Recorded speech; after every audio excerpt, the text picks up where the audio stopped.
აღა მაჰმად-ხანი თავქუდო მოგლეჭით გარბის თბილისიდან. საერთოდ ქალაქს როცა იღებდა სხვაგანაც წააწაუია. აღა მაჰმად-ხანს შეიძლება გასულიყო, მაგრამ გარნიზონს ტოვებდა.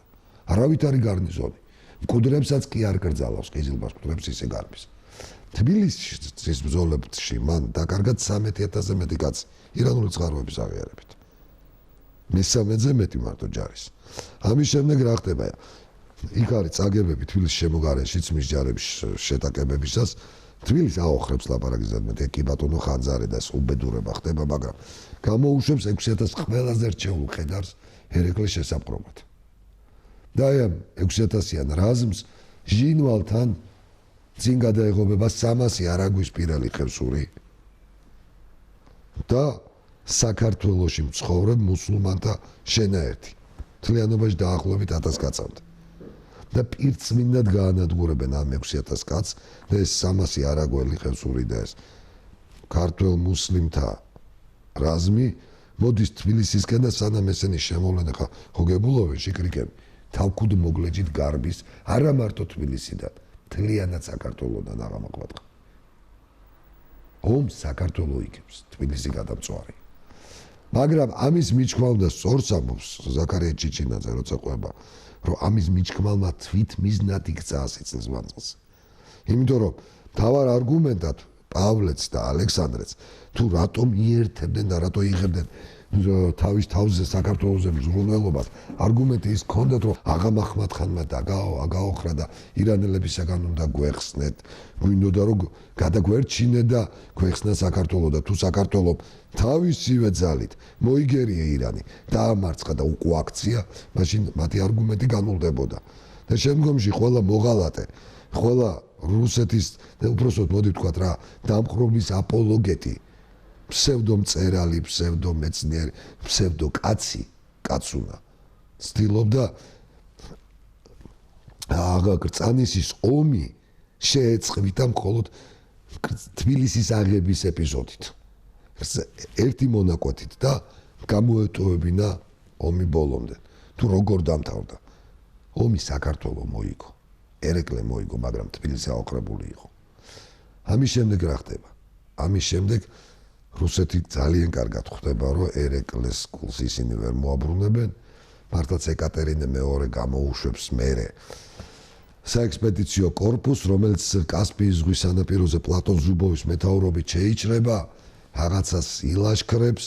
მაგრამ ეკატერინე კვდება, ეს კორპუსი უკან გაღავთ რუსებს, ამასობაში მოღანის ველზე შახინშახად ეკურთხება აღა მაჰმად-ხანი და მერე აღა მაჰმად-ხანი ქართველის ხელით მოკვდება. შუშასთან დგომისას, ბანაკად დგომისას შუშას აიღებს მერე 97-ში და ესეც პირდაპირ მეტყოლებს ეხლა როცა ამბობენ რომ აღა მაჰმად-ხანი იყო დაუძლეველი ძალა. უბრალოდ სცენა მინდა მოყვე როგორ დაიღუპება და იქიდან ჩანს თუ რაოდენ დაუძლეველი იყო ეს ძალა. მოკლედ მას ეძინა და მის ორი დაცვის წევრი კამათელს თამაშობდა ერთმანეთში. ერთ-ერთი იყო სადეყ გურჯი. ოღონდ ირანში დაბადებული გურჯი ქართველი. და მოუვიდათ ჩხუბი აყვირდნენ, გაეღვიძა აღა მაჰმად-ხანს დაახლოებით ხამის 2 საათი იყო, გამოვიდა და ამათ ეუბნება რომ რა შემოხოთ გადააწყო თოფის ამტროენ და ყვირიან რომ ეხაო თქვენო ჩახვალთო სადეყ ხანი ყავდა ესეთი მაშინ მორიგე ვინც იყო იმასთანო ეთყვითო რომ დაგაპატიმროთ და დილითო სიკვდილი დაგჯითო და სადეყ გურჯეუნება დილით რო პარასკევიაო პარასკევს სიკვდილით ხო ვერ დაჯია ხო მართალია მოკლედ ჩახვალთო ციხეში ჩაჯდებითო და შაბათს დაგჯით ძილი და სიკვდილით და შეტრია და გააგზელა ძილი ანუ რო გაეჩერებინა როგორც ეთქვა ეს ორი ჩავიდა მათ მიყვა კიდევ ერთი კამერდინერი აღა მაჰმად-ხანის და ეუბნებია რომ ესე გვითხრა რომ წადითო თავი დაიპატიმრეთო და აი ხვალ არა მაგრამ ზეგ სიკვდილი დაგჯითო და დაგჯისო და იმან უთხრა რა გითხრათ მაგისგან რას გაიგებო პრინციპში ახან თქვა რატომაც არ დაგჯითო და რა ვქნათო რა უნდა ვქნათო მძინარეაო ფხიზლები ხართო უკვე ასაკშიაო ახალგაზრდები ხართო უიარაღო და სამივე კბილებამდე აღჭურვილი ხართო და ის დამგემუქრათ სიკვდილითო თქვა ხო არ დამუკრები ხარ რა უნდა ვქნათო ამ სადეყს უნდა და ხაზინის გაძარცვა ხოდა ეს სამი მათ შორის სადეხ გურჯის მეტაურობით შევიდა აღამ ახმატყანის საწოლში აქ უწესდა თავი მოაჭრეს აი ესე დამთავრდა ირანის ძლევმოსილი შახის ბიოგრაფია იმოს ჭკუარ იყო დარჩა იქ და მე რამდენიმე ხანში დაისაჯნა ფათალი ხანის შახობის დროს მაგრამ ეს სადეხ გურჯი გამოიქცა თბილისში ისტორიკოსმა თეიმურაზ ბატონიშვილმა მონათლა და ერქვა ანდრია მცხეთელი და დღესაც მის შთამომავლები ქალაქ მცხეთაში ცხოვრობენ ის ხალხი ცხოვრობს ვის წინაპარმაც აი ესე მოკლა აღამ ახმატყანი აი ესე როგორ თქო სულელურ გარემოში თავად განსაჯეთ შეიძლებოდა თუ არა ამ ძალის დაძლევა რა თქმა უნდა მაგრამ რა ყოფილიყო ერთიანობა მაგრამ აქ მოხდა რა ოჯახი ვერ დაშო შმინდა ერეკლესი მაგრამ რადიკალურად შეიცვალა ერეკლეს დამოკიდებულება ყველაფრისგან მიუხედავად იმისა რომ ვითომ ზუბოვი შემოიყვანეს გაიყვანეს ერეკლე მეორე გადაიქცა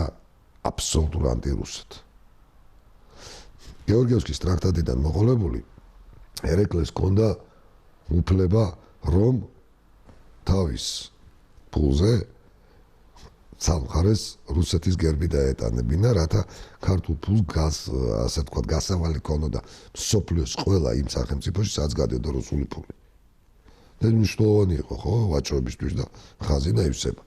1797 წლამდე გამოდიოდა როგორც ვერცხლის ასევე ოქროს მონეტებიც ამდაგვარი ასე თქვა გერბით 97 წელს რუსეთმა ჯარო შეეძინა გაიყვანა საქართველოს ერეკლემ შეწყვიტა რუსული ორთავიანი არწივის დატანება შიდა ქართულ ფულზე უბრალოდ რატომაც არ უნდა ეხეირა რუსეთის კარზე და მხოლოდ ოქროს ფულზე რომელიც უცხოეთში გადიოდა ჰქონდა და პერიოდულად დატოვებული ორთავიანი რუსული არწივი რომ სარგებლობდა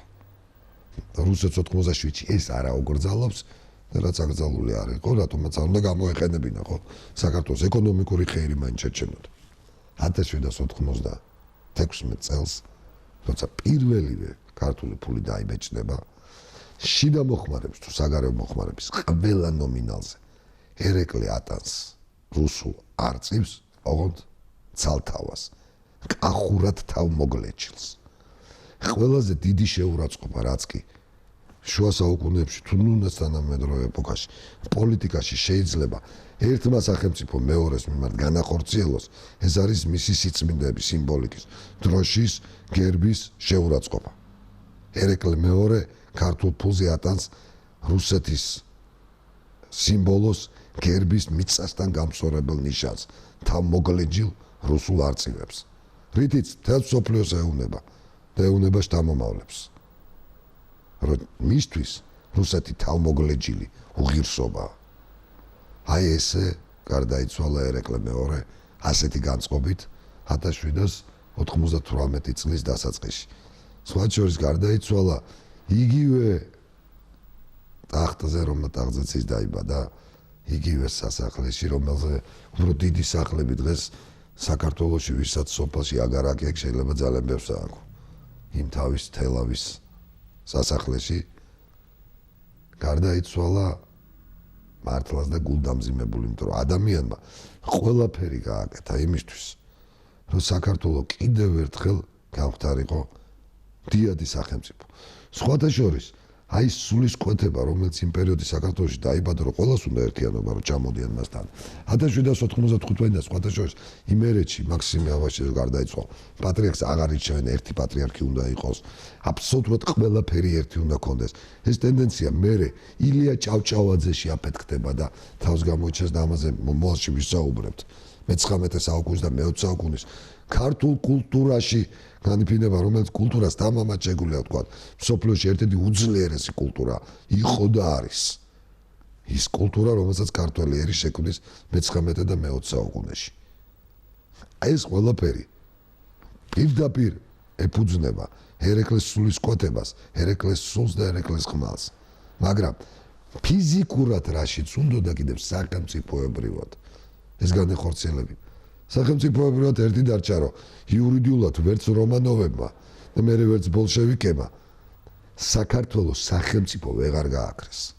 ყოველთვის არსებობდა ცარსტვა გრუზინსკое, თუნდაც ფორმალურად თუმცა ქართულ ენას გვიგზავნდნენ და ეკლესიის ავტოკეფალიას გვართმევდნენ და შემდგომში საქართველოს საბჭოთა სოციალისტური რესპუბლიკა. კი ბატონო, აი ეს, რომელსაც სუვერენული სახელმწიფო ერქვა, ეს არსებობდა. ეს ვერ აღმოფხვრეს. ესეც სხვათა შორის იმ ერეკლეს ქართველების სულისკვეთების შედეგია, მაგრამ ჩვენ გაუშვით ხელიდან ისო შეიძლება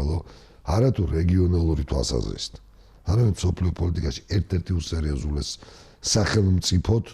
და ფენომენად ქცეულიყავით უკვე მე-19 საუკუნეში ჩვენი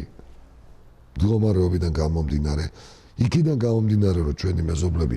ირანი და ოსმალეთი ფრიად სუსტებოდა და ის რომ იმდროინდელი კავკასიის მოსახლეობის ისე ერთადერთი პრობლემა როგორც ჩვენ ვისაუბროთ ქონდა დაღესტანთან დაანჩენი დაწყებული ჩერქეზეთიდან დამთავრებული ჩეჩნები ყველა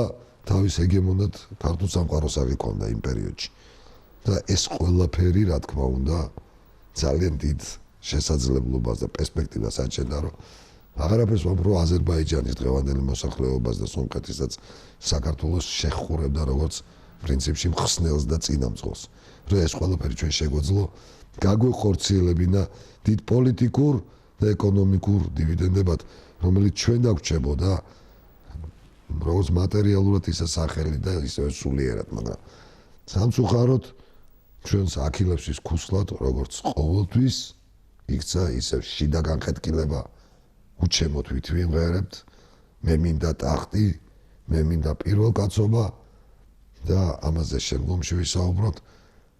ერთადერთი რამაც რუსეთს ხელი გაუხსნა და ხელფეხი გაუხსნა რომ საქართველო დაეპყრო იყო ჩვენი შიდა დაპირისპირება ერთმანეთის გაუტანობა და მეცაც ვიტყვი აღარ მახმათხან ვერასოდეს ვერ აიღებდა თბილისს რომ არა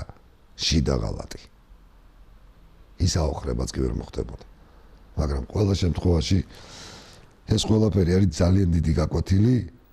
იმისთვის რომ ვიცოდეთ რომ როგორც მე-18 საუკუნეში ისევე დღეს და ისევე უძველეს ხანაში როგორც რუსეთი ისევე ნებისმიერ სახელმწიფო ხელმძღვანელობს პირადი ინტერესებით და ეს სხვა სახელმწიფო და პირადი ინტერესი საქართველოსთვის ხელსაყრელი და მომგებიანი მხოლოდ იმ შემთხვევაში შეიძლება იყოს თუ ყველასგან დამოუკიდებლად მართლაც ემთხოვა ეს ინტერესი ქართველი ერის და საქართველოს პირად ინტერესს